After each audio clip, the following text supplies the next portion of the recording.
Morning you guys, it's Karen and I have got some Garden of Wisdom skincare goodies to tell you about. This bag, it did not come in this bag. This I think came from Feel Unique. Yeah, it says it on the zip, Feel Unique. I ordered a whole bunch of samples, like deluxe size samples, and it came in this bag, which I think is really, really nice. And so I stuck these in it to put in the living room to remind me to try them all. Some of these are a repurchase, and some are not. So let me show you. So the first repurchase is this one. This is the vitamin C 23% serum plus ferulic acid. So I'll put the prices on screen, but this is what it looks like.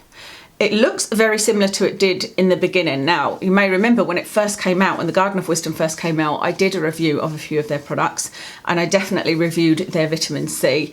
It was in a, I feel like it was a bigger bottle than this. There was problems with the pump dispenser. It didn't work very well, but I really enjoyed the serum. Didn't have any issues with it at all, so I thought I would repurchase it. This is a lovely packaging, no problem at all. That serum feels lovely, but on my face reacted extremely badly to it. Well, no, that's maybe a bit dramatic. It wasn't extremely badly, but what happened is, you can't even see it, but almost immediately I could feel my skin kind of tightening up. And the following day I got these sort of grains. It felt like I had grains of sand under my skin, and it was nothing you could see to look at. I could just feel it, and there's still a little bit now. It made it feel like my skin has suddenly gone tough, and like I said, almost like there were grains of sand underneath it. Now the only thing is that you guys know, and you can see I've put a dark brown colour in my hair, but it's not I never use a permanent colour, I never use a semi-permanent colour. I use wash-in colour toners type thing, you know, just conditioners that have colour in, and so I used a brown one. It may well be that, because with hair dye that has happened to me before when my skin's gone like that, but it just was a bit of a coincidence that it happened as soon as I used this, and I could almost feel it. So I haven't used this since, but I'm going to wait until my skin is completely recovered, use this again and see if that happens. But it feels lovely. It feels really, really beautiful. Then where's my other repurchase? Oh, is this one. This I adore. This is the C Deep. Oh, it's another vitamin C serum, but this is a derivative. But this is quite an expensive derivative, and it's called C Deep because it's supposed to, the thinking is it goes deeper into the skin. I've done a whole review of this, and in that said, you know, that it's something I would like to use, and you can use that combined with the vitamin C. And in fact, from memory, the evidence showed that it worked best like that. But this is more like an oil. I can't remember if it's in squalane or whether it is just an oily derivative, but you can see it is. You can see that's just an oil, and I love this. It feels really, really beautiful going on. It smells a little bit like petrol. Yeah, it has squalane oil in it, not mineral oil. But this is something that I really enjoyed. I bought before, it was £18, and I just thought it made my skin feel really, really lovely. And I loved that I was using an oil that didn't feel greasy, didn't make my skin feel too heavy, really felt like my skin was moisturised, but I was also using a vitamin C derivatives. I think I prefer derivatives than I do ascorbic acid, or my skin prefers, I should say.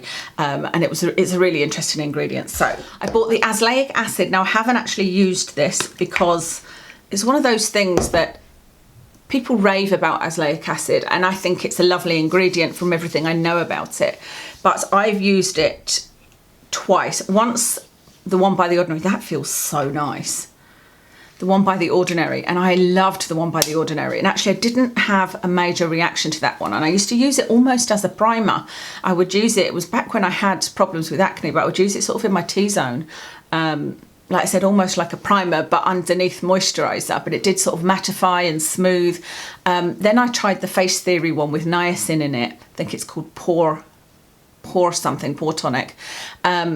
And my skin just freaked out, and so I wanted to try another Azelaic Acid, but I haven't used this yet. But feeling that on there, I am going to give this a try. But I don't want to try too many things together. You know, I want to know exactly how my skin's reacting to something. But I can't wait to use this and see if it makes my skin just feel a little bit less what? Less red maybe. There's little bit areas of redness on my skin that I think Azelaic Acid could perhaps calm down, and just general texture I think it will help with.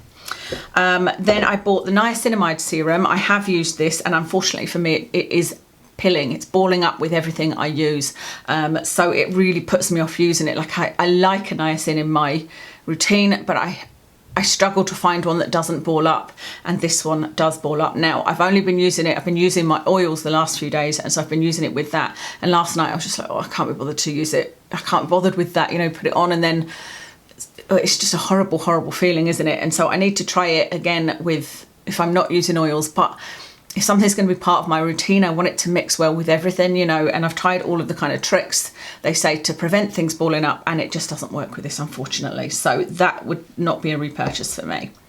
And then the final thing I bought is their new eye contour serum.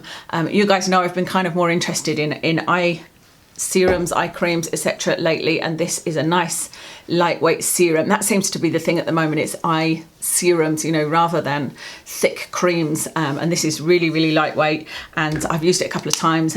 My eyes haven't watered. It feels nice and hydrating. Yeah, I have no complaints about this so far. I don't know whether this would be a repurchase or not. I've got that other one, the Ocuwake one by Face Theory, that I enjoy as well, and so I'm just going to see which of these I feel like I remember to use for a start, because this one is in the same bottle, so I think I might forget to use this one. It's in the same packaging as the rest. But I'll see how I feel, and you'll see it in my empties as to how I feel about it. That's everything I bought from the Garden of Wisdom. I'm often asked about the Garden of Wisdom, what do I think about their skincare? And I haven't found many things that I really enjoy from them. In fact, I can't think of anything other than this C Deep Vitamin C serum. And actually it was the fact that I had bought this and loved this that I thought, well, let me try a few other things from them and see what their, you know, the vitamin C is like now, a couple of years later than I tried it before. So far, this is the only thing that I love. I don't know why. I think there's just, normally I'm not like, I don't like this brand, I don't like that brand, and I like everything about them in that they're cruelty free, they've got good ingredients, there's no perfume, there's no alcohol. I don't mind the packaging, I like the packaging, it's nice and lightweight, but I just, for some reason, don't love any of the products other than that C Deep. But I may well like that eye contour serum, and I may well like that Azelaic Acid. Like I said, I'll talk about those more in empties. So that's everything for today. Thank you so much for watching, and I'll speak to you again soon.